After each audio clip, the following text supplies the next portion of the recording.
Bon matin l'espoir, ça va bien? Vraiment très très heureux de pouvoir être là avec vous ce matin, d'ouvrir la parole de Dieu et voir qu'est-ce que Dieu veut nous dire. Waouh! Je vous voyais, maintenant je ne vous vois plus. Ça va, c'est correct. Oui, vraiment très heureux d'être là avec vous pour voir ce que Dieu veut nous dire dans notre série Puissance, tirée et inspirée du livre de Romains. C'est une belle épître, n'est-ce pas? On voit la puissance manifestée en Jésus-Christ dans cette épître, et on voit que ce n'est pas juste quelque chose de lointain, on voit que c'est aussi personnel pour nos vies. En tout cas, moi je suis émerveillé, je suis vraiment reconnaissant qu'on fasse cette série de prédications, qu'on puisse voir ce que Dieu veut nous enseigner dans notre temps actuel en Église avec cette épître.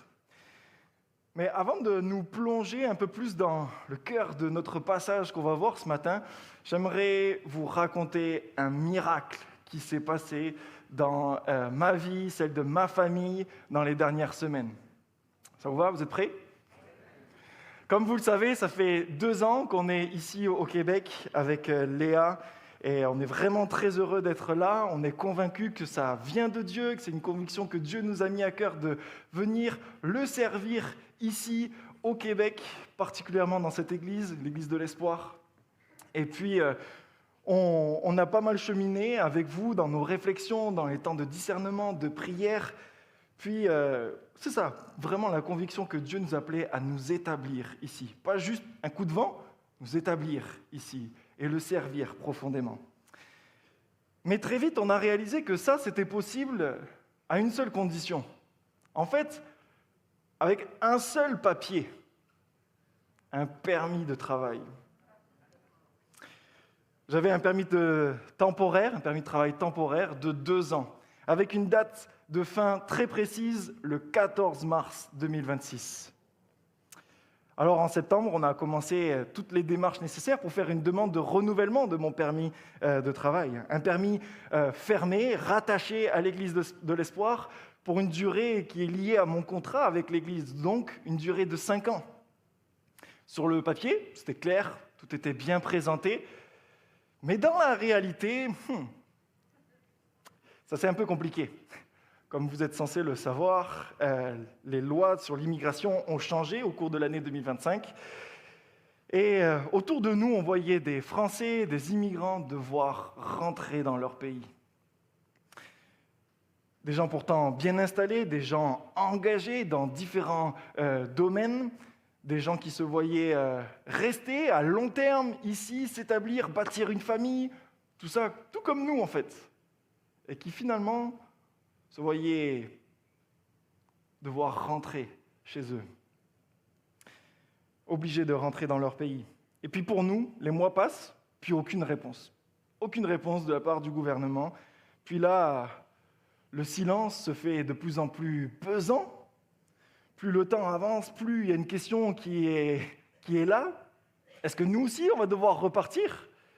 Si le permis n'arrive pas, ça veut dire que j'ai plus le droit de travailler. Ça veut dire que le permis de Léa n'est plus valide parce qu'il était rattaché au mien. Et donc, plus de permis, plus de RAMQ. Et donc, vous voyez la difficulté arriver. Et donc, plus de RAMQ aussi pour Agathe, même si elle est citoyenne ici, sa RAMQ est rattachée à la nôtre. Vous voyez le genre de problématique pour beaucoup d'immigrants. Vous savez ça, vous sentez ça, vous avez vécu ça. Et donc, on était là en disant, peut-être qu'il va falloir envisager le retour en France. Ça nous faisait mal au cœur. Puis pendant ce temps-là, vous venez de me voter comme pasteur. Donc, on avait des projets, on parlait d'avenir, on parlait de construire une église forte, une église qui rayonne, une église qui s'émerveille de l'évangile de Jésus. Mais comment est-ce que tu construis quand tu sais que dans quelques semaines, tout pourrait s'arrêter? Je vais être honnête avec vous, il y a des moments où ma foi était extrêmement forte, où j'étais convaincu, complètement persuadé que Dieu allait répondre et que Dieu allait faire un miracle. Mais des fois, dans la même journée, des fois, dans l'heure même, ma foi était anéantie, complètement tremblante, complètement remplie de doutes, d'incompréhension, de lutte, avec des questions. Mais Dieu, qu'est-ce que tu fais? Est-ce que tu entends mes prières? Sérieusement, pourquoi tant de silence?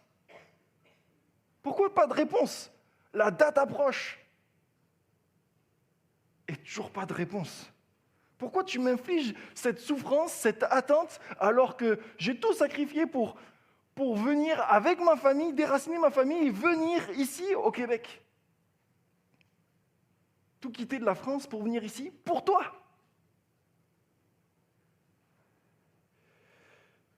Un jour où ma foi a été vraiment faible, c'était celui où on est allé voir notre avocat, expert en immigration, et qui nous a dit, franchement, il y a très peu de chances que votre permis soit renouvelé. Puis s'il est renouvelé, oubliez ça. Il ne va pas être renouvelé dans les bons détails qu'il faut, dans les bons numéros de code. Donc le permis de Léa ne pourrait pas être rattaché. Enfin bref, vous serez quand même obligé de rentrer. Ou alors, l'option que vous pouvez choisir, c'est de partir dans une autre province du Québec, du Canada, et demander une résidence permanente express.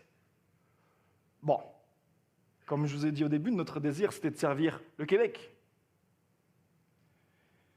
Donc c'était vraiment des moments difficiles, éprouvants. Et pourtant, j'ai commencé en vous disant que je voulais vous parler d'un miracle, n'est-ce pas? Vous voyez où je veux en venir? Dieu a pourvu. J'ai mon permis de travail juste ici.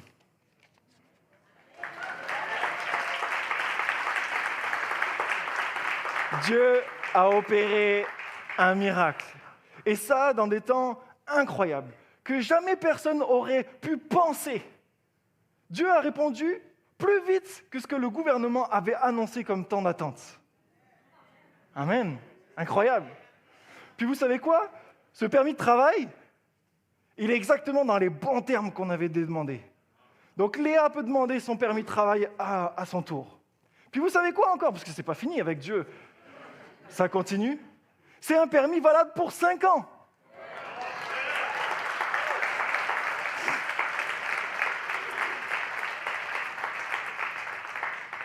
Puis la semaine dernière, Léa a été invitée à une conférence en Écosse, ce qui fait qu'elle aussi a pu demander à son retour un permis de travail.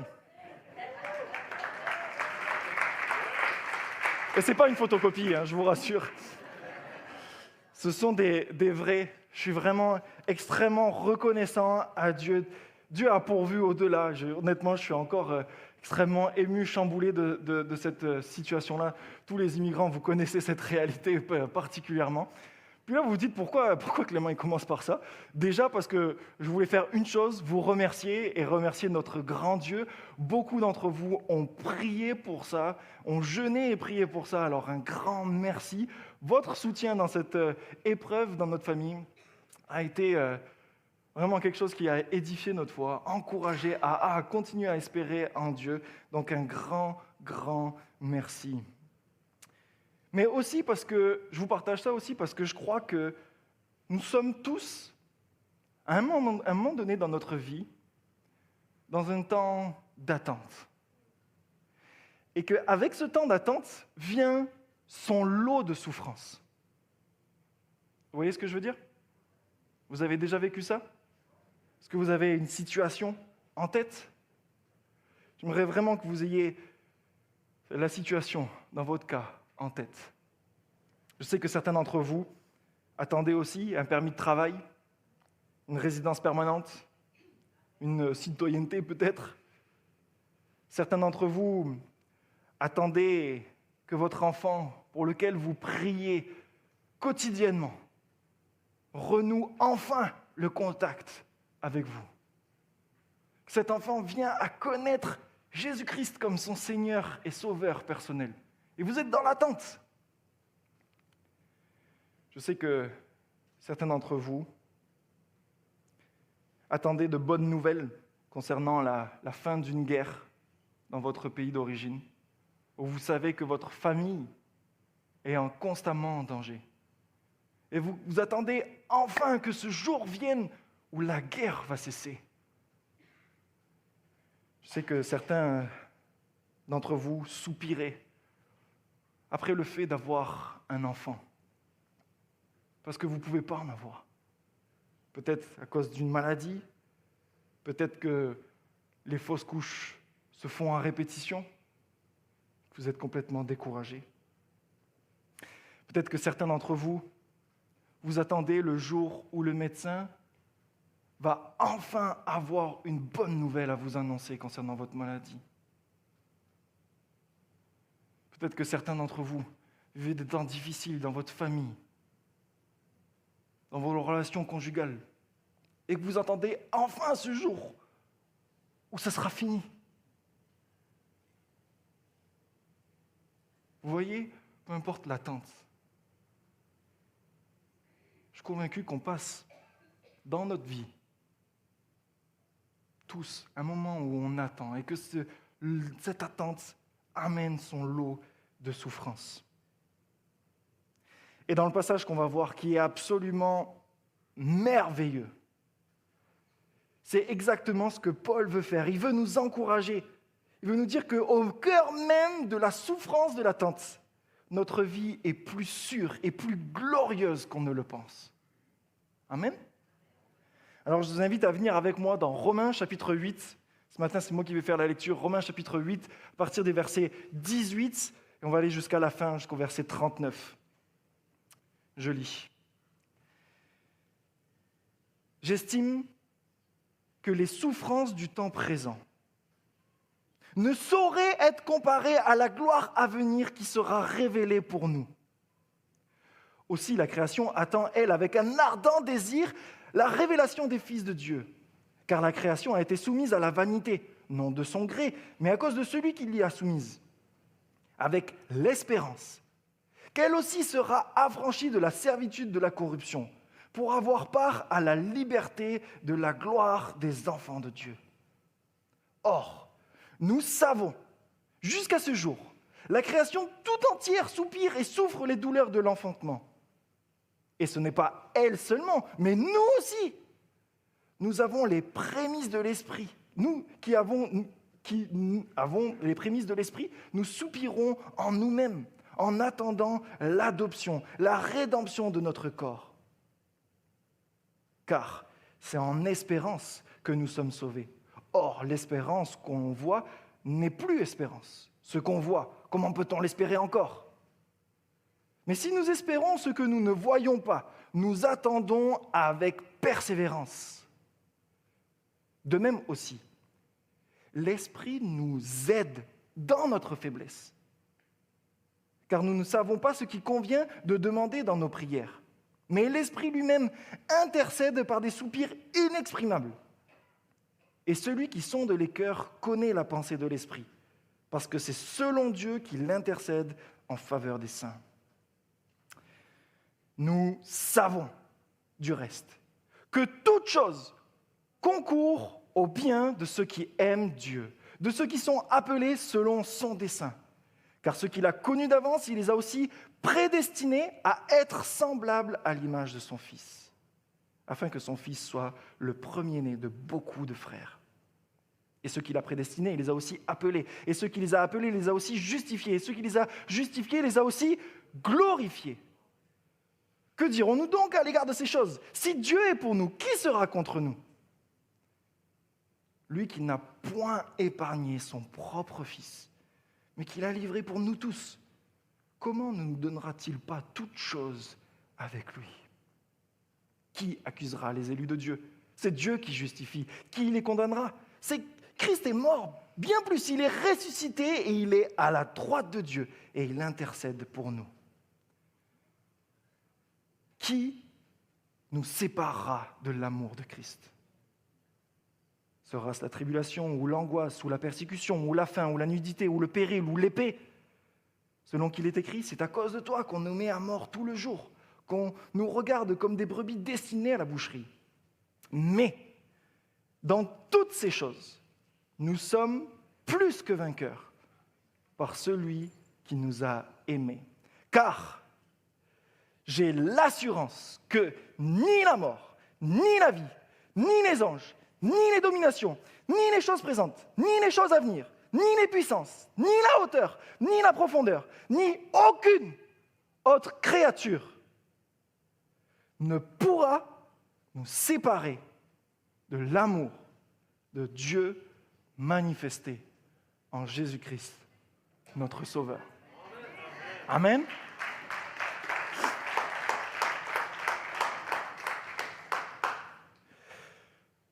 Ce matin, j'aimerais voir avec vous que sur la base de ce passage absolument magnifique, énorme, que l'attente dans la souffrance n'est pas la preuve que Dieu a cessé d'agir ou de m'aimer. Au contraire, elle se déroule à l'intérieur d'une histoire déjà sécurisée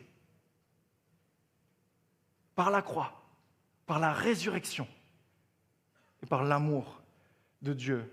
Mon premier point, c'est que ça commence avec cette vérité fondamentale qu'une gloire à venir nous est réservée et qui dépasse toute souffrance. Je remarque qu'il y a quelque chose d'étrange dans nos vies. C'est que quand on souffre, c'est à la fois plus lourd, mais aussi plus petit. Plus lourd parce qu'on a l'impression que la douleur est insoutenable et partout où on va, elle est là, elle est écrasante et toujours plus écrasante. Et plus petit parce que, en fait, notre champ de vision se rétrécit complètement et on n'en devient plus que focalisé sur la douleur. On regarde notre situation, on regarde notre attente, on regarde le silence et on finit presque par croire que toute notre histoire dépend de la douleur. Et c'est exactement là où Paul vient nous chercher. Il ne commence pas par enlever la souffrance. Il commence par élargir notre regard.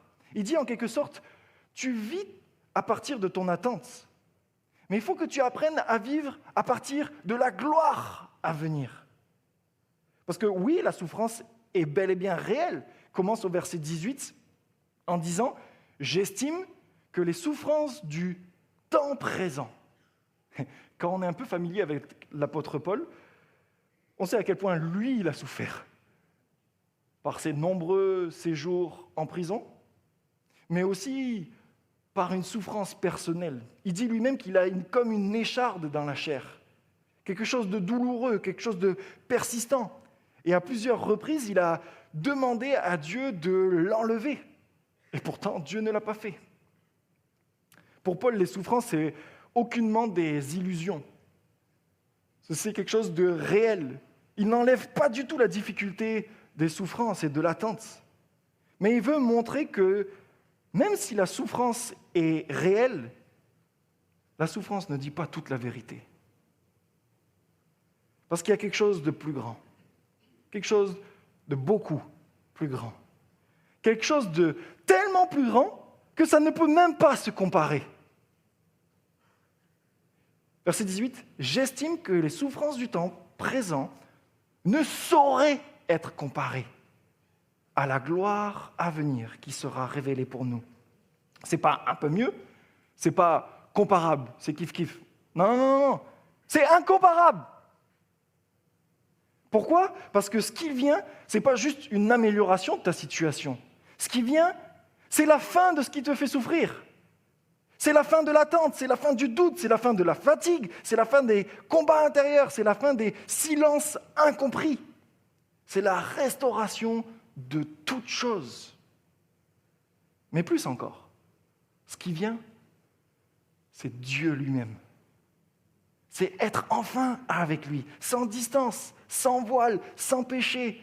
C'est plus jamais se demander « Dieu, où tu es ?» Parce qu'il sera lui-même avec nous. Sa présence nous environnera complètement. Et Paul dit, ça ne se compare pas. Parce que la gloire à venir, ce n'est pas juste moins de souffrance, c'est la plénitude de la joie en Dieu. Et tout dans ce passage nous pousse dans cette direction. Vous avez noté que même la création elle-même, elle soupire après ça. Elle soupire après la gloire à venir. Versets 19 et 22 dit « Aussi la création attend, elle, avec un ardent désir, la révélation des fils de Dieu, c'est-à-dire nous. Or, nous savons, jusqu'à ce jour, La création tout entière soupire et souffre les douleurs de l'enfantement. Quand j'ai lu ce texte cette semaine, j'ai trouvé le parallèle incroyable. Chercher une illustration pour montrer ça, et en fait l'illustration est déjà dans le texte. Les douleurs de l'enfantement. Ce parallèle, il est incroyable, parce que l'accouchement, c'est profondément douloureux, n'est-ce pas, mesdames? C'est intense, c'est long, mais ce n'est pas juste une douleur absurde, c'est une douleur qui est orientée vers une naissance. Puis quand l'enfant est venu dans les bras, on dit que les mères en oublient les souffrances, la douleur. C'est pour ça que certaines osent faire le pas d'en faire un deuxième ou un troisième. Mais vous voyez ce que je veux dire ici? Vous voyez à quel point l'image est tellement bien choisie? On est dans un lot de temps de souffrance, c'est long, c'est pénible, c'est difficile. Mais ce qui arrive après est tellement plus grand, tellement plus glorieux. Ça n'enlève pas les souffrances qui se sont passées. Mais c'est une joie incomparable. Et Paul dit, c'est exactement ça qu'on vit. Vous n'êtes pas en train de souffrir dans le vide, vous êtes en train de souffrir en direction de la gloire à venir. Et donc, de la même manière que la création soupire à un renouveau, nous aussi, on soupire. Pas forcément par un manque de foi, mais parce qu'on a déjà goûté à Dieu, on a déjà goûté à son salut, on a déjà goûté à sa présence. Et donc, on soupire du jour où on sera pleinement dans sa présence. Sauvé en espérance, donc on attend avec espérance, avec persévérance ce qui vient. Et aujourd'hui, si tu es encore dans l'attente, sans voir de réponse, si tu es en Christ, alors tu as déjà cette espérance de la gloire à venir. Et un jour, tu te diras, ça ne se compare même pas. Ça n'a rien à voir. Ça valait le coup. C'est vraiment une vérité que j'aimerais vous encourager à saisir vraiment dans ces temps de souffrance de l'attente. Deuxième vérité que j'aimerais voir avec vous, c'est qu'il y a un esprit, l'Esprit de Dieu, qui intercède dans notre faiblesse. Paul continue en disant, de même aussi, l'Esprit nous aide dans notre faiblesse. Il ne dit pas, l'Esprit nous aide dans notre force, il ne dit pas quand tout va bien, il dit dans notre faiblesse. Pense à ces moments où quand il y a quelqu'un qui te dit « ça va ?» Puis toi tu réponds « ouais, pas si pire. Oh, ouais, ça va. » Mais tu dis ça pas parce que tu le penses vraiment, mais parce qu'en fait, l'histoire serait trop longue à raconter pour dire que ça ne va pas. Parce que ça te demanderait de réouvrir quelque chose de douloureux et que tu n'as pas la force de mettre du temps dans l'explication. Tu n'as même pas forcément le goût que cette personne le sache. Et que pourtant, à l'intérieur, il y aurait tellement plus. Tu aurais tellement envie de dire des choses pour que cette personne compatisse avec toi. Peut-être que la seule chose que tu arrives finalement à dire, c'est « en vrai, ça ne va pas fort, mais je n'ai pas le goût de t'expliquer. Prie pour moi juste, s'il te plaît. » Alors sans connaître le fond du problème, cette personne, elle demande à Dieu d'intervenir en ta faveur. Est-ce que ça ne fait pas du bien? Je trouve que ça fait tellement du bien de savoir qu'il y a quelqu'un qui prie pour nous. Et c'est exactement ce que Paul est en train de dire ici.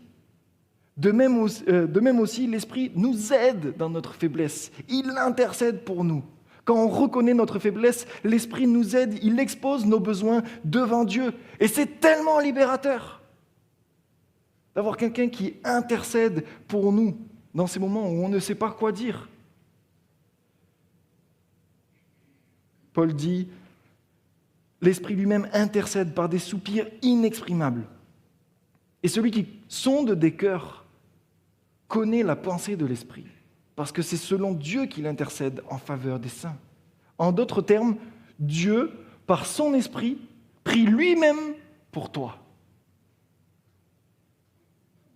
Tu sais, c'est un peu comme ce moment où tu as appris que quelqu'un a perdu un être cher, que tu voudrais lui envoyer un message de condoléances, puis tu veux bien faire, tu veux bien écrire, tu veux être réconfortant, mais tu ne trouves pas les bons mots. Tu écris, puis tu effaces, puis tu réécris, puis tu réeffaces, et puis tu dis « Ah, j'espère que je ne vais pas le blesser, le déranger. » Puis finalement, tu te dis « Bon, tant pis, je ne le fais pas. » Mais c'est pas que tu ne le fais pas par manque d'intérêt, c'est parce que je n'ai pas les mots, je compatis tellement, mais c'est difficile. Ton cœur aimerait dire tellement plus, mais ça ne sort pas. C'est exactement ça que Paul décrit. Des moments où ton cœur est plein, mais que ta bouche ne sait pas quoi dire. Ces soupirs inexprimables, ce n'est pas quelque chose de mystérieux réservé à quelques-uns, c'est simplement une réalité qu'il y a des choses qui sont trop profondes pour être mises en mots. Des douleurs qu'on n'arrive pas à expliquer, des attentes qu'on n'arrive pas à formuler, des combats intérieurs qu'on n'arrive même plus à décrire. Et Paul dit, même ça, Dieu le prend, Dieu le comprend parfaitement. Il sait ce qui se passe en toi. Même ce que toi tu ne comprends pas, lui, il sait, et il expose ça lui-même devant le Père. Et écoute bien ça, Dieu ne fait pas juste que t'écouter. Dieu, par son esprit, Dieu prie pour toi. Autrement dit, quand tu ne sais plus quoi prier, il fait déjà une prière parfaite qui est en train de monter vers Dieu le Père. Parce que Jésus sait, il sait ce que c'est de souffrir, il sait ce que c'est que d'attendre, il sait ce que c'est que de pleurer, et par son esprit, s'approche de toi, jusque dans cet endroit-là, et il prie Dieu le Père pour toi. Ça veut dire que tu n'es jamais seul dans des temps de prière. Même quand tu as l'impression que rien ne se passe, Dieu est là. Même quand tu as l'impression que tes prières sont brouillons, il y a une œuvre invisible, mais réelle, où Dieu prie pour toi. L'Esprit rend tes prières imparfaites, il les prend et il les envoie à Dieu le Père de manière parfaite, parfaitement recevable à Dieu. Ça, cette vérité-là, elle est à la fois profondément réconfortante et extrêmement motivant. Réconfortant parce que ça veut dire que dans les moments les plus difficiles de ta vie, tu as quelqu'un qui t'aide, qui te porte, qui est là et qui t'encourage. Et extrêmement motivant parce que ça veut dire que ça vaut la peine de continuer à prier, même maladroitement, même courtement, brièvement, même avec des mots ultra simples, même avec des soupirs. Parce que Dieu prend ça et il prie pour toi. Tu n'as plus besoin d'attendre d'être en forme pour prier. Tu n'as plus besoin d'être en santé spirituelle pour pouvoir prier. Tu peux juste venir comme tu es et savoir que dans cet endroit-là, Dieu ne reste pas distant. Il s'approche, il agit et il prie pour toi.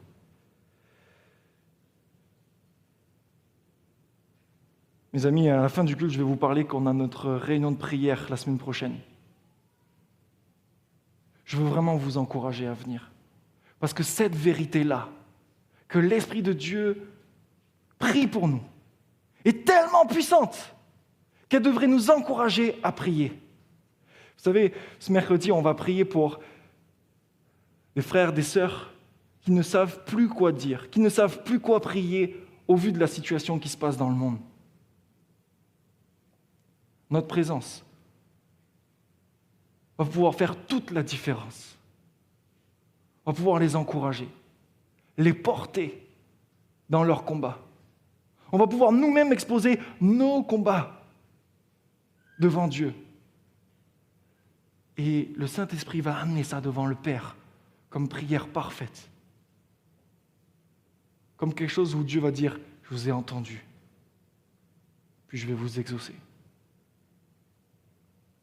Je voulais faire cette petite parenthèse ici parce que je pense que notre Église doit apprendre à plus prier. Vous savez le nombre de fois où je fais des réunions de prière ici, puis on ne sait pas quoi prier, puis on est là, c'est quoi les sujets? C'est exactement ce que le texte parle ici. On doit se réunir. On doit présenter nos soupirs inexprimables à Dieu. Et lui, il va prendre ça. Lui, il va porter ça. Dieu, lui, il va exaucer ça. Je vous adresse vraiment une grande exhortation à venir mercredi prochain. Parenthèse étant faite. On revient dans notre texte. Troisième vérité que je voulais vous partager ce matin, c'est qu'il y a un Dieu souverain qui agit en toutes choses.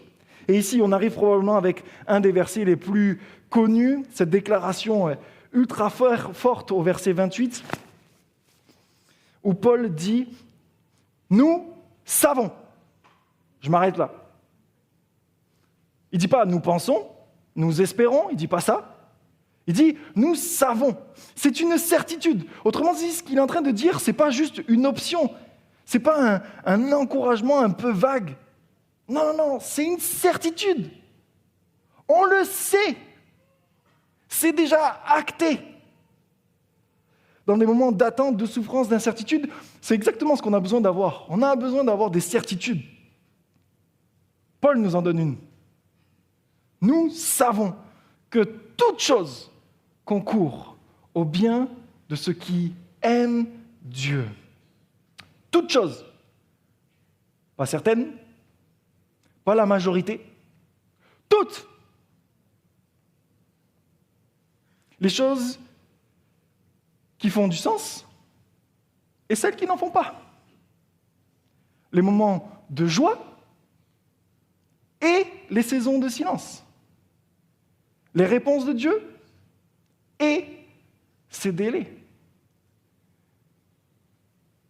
Même ce que tu ne comprends pas aujourd'hui, ce que Paul est en train de déclarer comme certitude, c'est que rien n'échappe à la main de Dieu.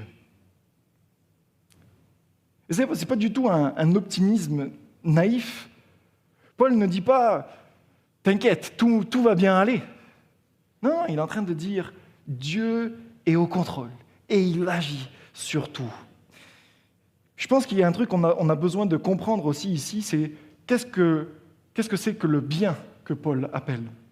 Parce que spontanément, nous, on pense au confort, on pense à des circonstances favorables ou qui nous sont favorables. On pense à une vie plus simple, plus facile.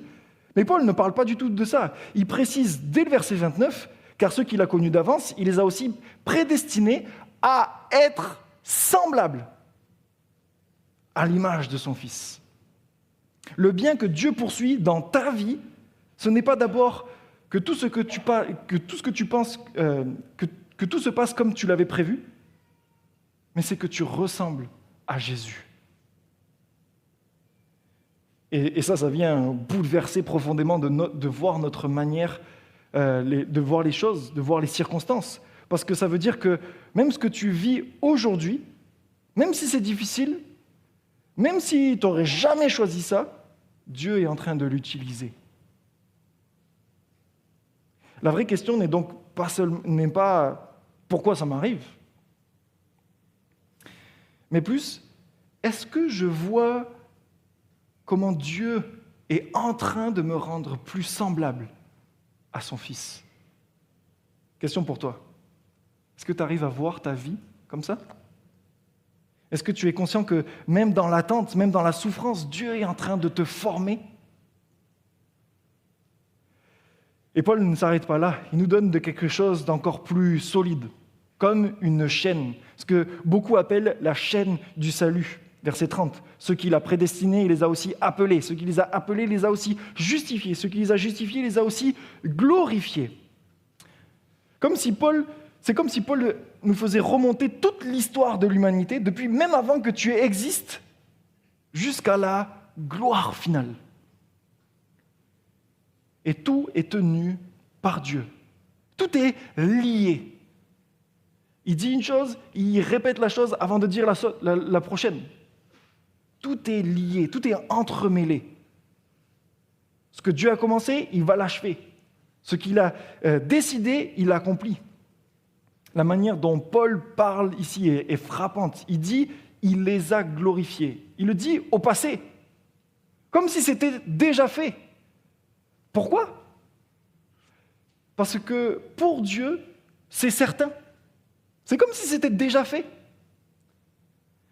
Autrement dit, si tu es en Christ aujourd'hui, ton avenir est déjà sécurisé. Tu es dans un processus que Dieu lui-même a initié, un processus qui dirige, un processus qui va aboutir.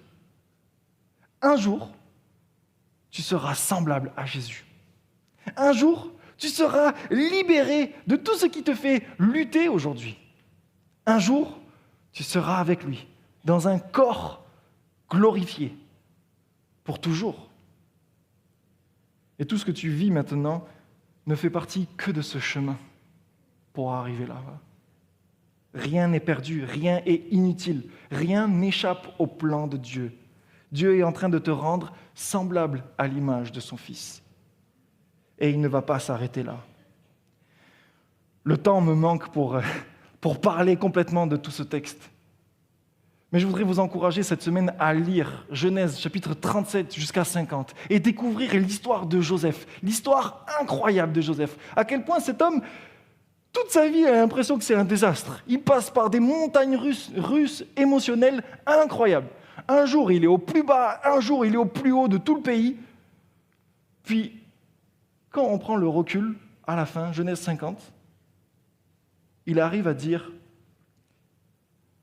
à ses frères, « Vous avez médité de me faire du mal. » Dieu l'a changé en bien. Cette histoire est incroyable. Les répercussions de cette histoire sont incroyables. Lisez ça, méditez là-dessus. Voyez à quel point ce texte est pleinement dans cette lignée-là. Et je voudrais vraiment t'inviter à prendre un temps, à élargir ton regard. Remonte le fil de ta vie. Mais pas seulement de ta vie, remonte jusqu'au cœur même de Dieu. Avant même que tu existes, avant même la fondation du monde, Dieu t'avait déjà choisi pour lui appartenir. Puis un jour, Dieu t'a appelé. Peut-être que ça ne s'est pas fait en un jour. Ça a été un long processus. Ça a été long avant que tu comprennes ce que Jésus a fait pour toi. Mais un jour, tu as capitulé. Un jour, par la croix, Jésus t'a justifié. Puis maintenant, tu es dans ce long chemin de sanctification jusqu'au jour où on va être tous ensemble glorifiés, dans un corps glorifié avec Dieu. Alors regarde ta vie avec ce regard-là. Tu n'es pas perdu dans le présent. Tu es porté par un plan qui vient de l'éternité et qui va jusqu'à la gloire éternelle. Quatrième et dernière vérité que j'aimerais vous présenter, c'est que Paul nous parle d'un amour invincible qui ne nous séparera jamais de lui. Paul nous amène un peu comme au sommet de ce chapitre, un peu comme au sommet même de son épître. Et après avoir élargi notre regard sur la gloire à venir, après avoir nous a montré l'aide de l'Esprit, après nous avoir assuré que Dieu agit dans toutes choses, il nous conduit à l'endroit le plus solide qui soit, à savoir son amour. Il ne nous laisse pas avec des hypothèses, il nous laisse avec une certitude. Verset 31, il dit « Si Dieu est pour nous, qui sera contre nous ?» Mes amis, ce n'est pas une question ouverte, une question rhétorique ici, où la réponse est « personne ». C'est une déclaration en fait. Dieu est pour nous. Un point, c'est tout. Paul ne nous demande pas de croire aveuglement. Il nous donne une preuve. Il nous amène en fait à un événement majeur, crucial, un événement le plus central de toute l'histoire de l'humanité, à savoir la croix. Verset 32, « Lui qui n'a pas épargné son propre Fils, mais qui l'a livré pour nous tous. » Voilà le centre, voilà la preuve de son amour. Voilà le moment où l'amour de Dieu a été exposé au monde entier, démontré, scellé une fois pour toutes, pour nous tous. Dieu n'a pas retenu ce qu'il avait de plus précieux. Il n'a pas hésité, il n'a pas reculé, il a donné son Fils. Et si Dieu a fait cela, alors tout le reste est assuré. Ce n'est pas basé sur nos circonstances, ce n'est pas basé sur ce que l'on ressent aujourd'hui ou comment je me sens, bien, pas bien. C'est basé sur quelque chose qui a déjà eu lieu. Un acte historique, un acte définitif. La croix, ce n'est pas juste un symbole qu'on affiche quelque part. Non, c'est la preuve irréfutable de l'amour de Dieu pour toi et pour moi. L'amour qui l'a poussé à donner son propre Fils pour nous. Et Paul continue en nous emmenant dans une scène un peu presque comme dans un tribunal. Qui accusera les élus de Dieu ? C'est Dieu qui justifie. Qui les condamnera ? Christ est mort, bien plus, il est ressuscité. Et il est à la droite de Dieu, il intercède pour nous. C'est un peu comme ces voix qui nous accusent, des pensées qui reviennent, des souvenirs qui nous pèsent. « Ah, t'as fait ça, alors ça veut dire que... » non, Dieu qui justifie. Et au milieu de toutes ces voix, il y a cette voix qui sort encore plus fort. C'est Dieu qui m'a justifié. Christ est mort pour moi. Bien plus encore, il est ressuscité et il vit en moi. Et maintenant qu'il vit en moi, il connaît mes besoins et donc il prie pour moi auprès du Père. Ta sécurité ne se repose pas sur ta capacité. Elle repose sur l'œuvre de Dieu manifestée en Jésus-Christ. Alors Paul pose la question centrale et la dernière question. Qui osera, qui pourra nous séparer de l'amour de Dieu ? Il regarde la réalité en face. Il essaye de faire une liste qui est tellement pertinente aussi pour nous aujourd'hui. Il ne minimise rien. La détresse, l'angoisse. Combien de personnes luttent avec l'angoisse ici ? La persécution, peut-être que ça nous touche moins. Le manque, le danger, même la mort, le présent, l'avenir. Tout ce qui, humainement, nous pourrait nous faire douter, dit que ça n'arrivera pas. Et il arrive avec cette conclusion, versets 38 et 39, « Car j'ai l'assurance. » L'assurance, mes amis.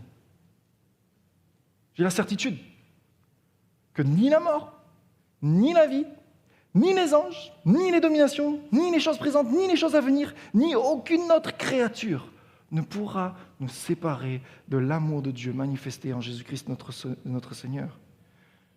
Rien. Rien. Rien. Rien. Rien. Rien. Rien. J'étais clair ? Rien ne peut nous séparer de l'amour de Dieu manifesté par Jésus-Christ. Mes amis, cette réalité est absolument incroyable. J'aimerais vraiment ça, que vous méditez là-dessus. J'avais entendu une histoire que j'aimerais vous raconter. L'histoire d'un jeune homme qui est en voyage avec son père sur un grand bateau. Puis ils sont en plein milieu de l'océan. Alors ils décident de monter sur le ponton et puis d'aller observer l'eau à perte de vue. Ils regardent à droite, à gauche, devant, derrière, juste de l'eau. De l'eau à perte de vue. Pas de terre en vue. Puis ce garçon pose une question à son père. « Papa, combien est grand l'amour de Dieu ?» Son père vient lui répondre et va lui dire « Regarde à ta droite, regarde à ta gauche, regarde devant, regarde derrière, regarde la hauteur du ciel, puis regarde sous tes pieds, regarde la profondeur de la mer, de l'océan. Tu vois ça ? L'amour de Dieu est aussi grand que ça. » Puis là, l'enfant, il commence à réfléchir, puis il se dit « Ah ouais, c'est incroyable, ok. » Puis là, il revient. « Mais papa, ça veut dire qu'on est en plein milieu de l'amour de Dieu. » Mes amis, c'est exactement ça. C'est exactement ça que Paul est en train de nous dire. Et dire, peu importe où tu vas, peu importe ce qui se passe, peu importe les circonstances, tu es en plein milieu de l'amour de Dieu. Tu ne peux pas échapper à l'amour de Dieu manifesté en Jésus-Christ. Peu importe que ce soit un calme plat, peu importe que ce soit la plus grosse tempête de ta vie, tu restes au cœur même de l'amour manifesté par Jésus-Christ, l'amour de Dieu, énorme pour toi et pour moi. J'aimerais inviter les musiciens à me rejoindre. Puis j'aimerais juste conclure en revenant là où on a commencé, avec mon fameux permis de travail, nos fameux permis de travail avec Léa. Amen. Dieu a agi, Dieu est intervenu, Dieu a ouvert la porte, Dieu nous a donné ce magnifique permis de travail pour une durée de 5 ans, alors que tout nous disait que ce n'était pas possible. Et on s'est réjouis ensemble. Mais avec le recul, je réalise une chose. Je réalise que même si la réponse aurait été différente, même si on avait dû repartir, même si ça aurait été terminé différemment, et peut-être dramatiquement, ça n'aurait rien changé. Absolument rien changé aux vérités qu'on vient de voir ce matin. Ça n'aurait rien changé qu'au fait qu'il y ait une gloire à venir incomparable au lot de souffrances que ça nous aurait amené. Ça n'aurait rien changé au fait que l'Esprit m'accompagne dans ma faiblesse et qu'il intercède auprès de moi, auprès du Père, dans cette situation précise. Ça n'aurait rien changé au fait que Dieu agit encore et qu'il est au contrôle et que toute chose est entre ses mains. Et ça depuis toute éternité. Et surtout, ça n'aurait absolument rien changé à l'amour de Dieu pour moi, pour ma famille, pour l'Église. Pourquoi ? Parce que cet amour n'est pas basé sur mes circonstances, sur un permis de travail, il est basé à la croix, par la mort et la résurrection de Jésus-Christ. Les souffrances de l'attente se déroulent à l'intérieur d'une histoire déjà scellée par la croix, par la résurrection et l'amour de Dieu. Dieu n'a pas prouvé son amour envers moi ces dernières semaines avec un permis. Il me l'a prouvé en me donnant son Fils pour moi, pour que je puisse vivre avec lui. Peut-être que toi, ce matin, tu es encore dans l'attente. Peut-être que ta situation n'a pas encore changé, ou peut-être que la réponse que tu as eue n'est pas celle que tu souhaitais. C'est exactement là que Romains 8 te rejoint et veut t'encourager.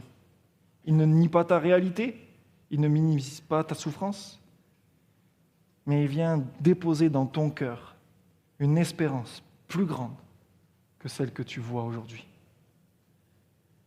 Des vérités assez solides pour te relever quand tout vacille. Des promesses assez sûres pour te porter, même quand rien ne bouge. Romains 8 agit comme une encre dans nos vies. Une encre qui tient ferme, même au cœur des souffrances de l'attente. Nous tient au milieu d'un amour inséparable de Dieu pour toi et pour moi. Laisse-moi prier pour toi. Seigneur notre Dieu, merci pour ce passage absolument magnifique. Seigneur, mon cœur est dans la joie, dans une reconnaissance énorme de savoir que tu m'as aimé, que tu me tiens au cœur de ton amour. Merci pour ces vérités. Aide-moi à relever la tête. Aide-nous à relever la tête, à voir la gloire à venir qui nous est réservée, à baser notre vie, notre espérance sur ce que toi tu as promis, sur ce que toi tu nous réserves. Seigneur, habite-nous toujours plus de ton esprit en nous. Intercède, continue d'intercéder pour nous, que ça nous pousse à toujours plus venir proche de toi, qu'on puisse sentir ta présence encore et encore, dans les saisons les plus douloureuses de notre vie. Seigneur, que notre compréhension, que ce qu'on a dans la tête nous aide à comprendre que tu restes au contrôle. Seigneur, merci pour ton amour, absolument incroyable pour nous. Aide-nous à nous rappeler de ce passage. Seigneur, Romains 8 est, dans son ensemble est incroyable. Il commence avec plus de condamnation. On peut être libre, on peut voir notre vie comme étant enfant de Dieu. Et termine avec plus de séparation. Ton amour est infini. Tes richesses sont certaines et glorieuses et nous attendent. Aide-nous à saisir ces vérités et glorifie-toi dans notre vie. Nous t'en supplions au nom puissant de Jésus-Christ. Amen.